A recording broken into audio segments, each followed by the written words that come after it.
Magandang araw Pilipinas, ayan na. Kung saan man panig kayo po ng mundo, good afternoon, good evening po, ayan. Ang ating pong topic sa araw na to ay tungkol po sa, ayan, masalimuot na mga katanungan ng ating mga kapwa Pilipino at ng ibang mga lahi pa na rin po. Ang una po yung katanungan ng ating ibang lahi ay Are you worried? Don't worry. are you worried? Ayan, na-worried daw po ba kami, tayo, mga Pilipino, sa mga nangyayari sa Pilipinas? Ayan. Ayan, yan po dapat sagutin ng ating presidente. Ang pangalawa, katanungan, ano po ba ang ibig sabihin ng nakapag-harvest na kayo?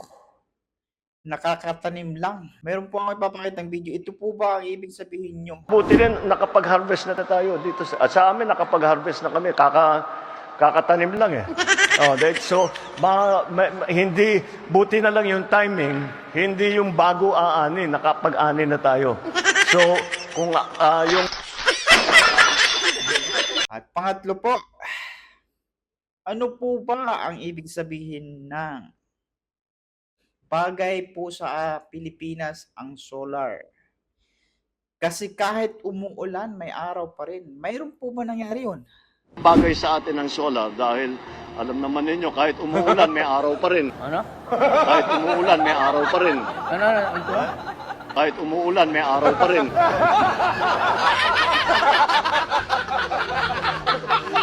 Pati po si dating Pangulong Duterte po ay naguguluhan na rin po sa mga statement niyo po. Ayan, at apat po na katanungan ng ating mga kasamahan. Yung babala nyo po sa mga drug syndicate na hindi tumitigil sa kanilang ano.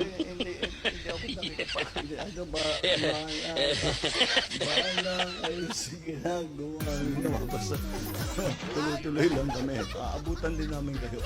Maliit lang ang Pilipinas. Thank you, sir. At mayroon po tayong kasabihan. And remember that if a problem has a solution, then what is the problem? Ito po ang ating kasabihan sa araw na ito. Alright guys, at meron pong kapapasok lang na balita. Ayun, mainit-init pa to. Breaking news po. Ayan, kapapasok lang na balita. Panoorin po natin. 18 oras ang inabot bago natunton ng bangkay ng isang batang 7 taong gulang na nalunod sa Pasig River.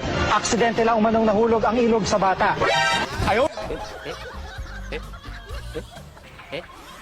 Ayun nga po guys, ayan, kung hindi pa po kayo nakasubscribe sa ating channel, sa ating Facebook page, TikTok, at sa ating YouTube account, ayan, Mr. Good Vibes po. Kung gusto niyo yung mga ganitong klaseng content and mga good vibes lang po tayo, ayan, huwag niyo pong kalimutan i-subscribe ang ating channel at ayan, hit na niyo po yung notification bell para ma-update kayo sa susunod nating mga video. Bye!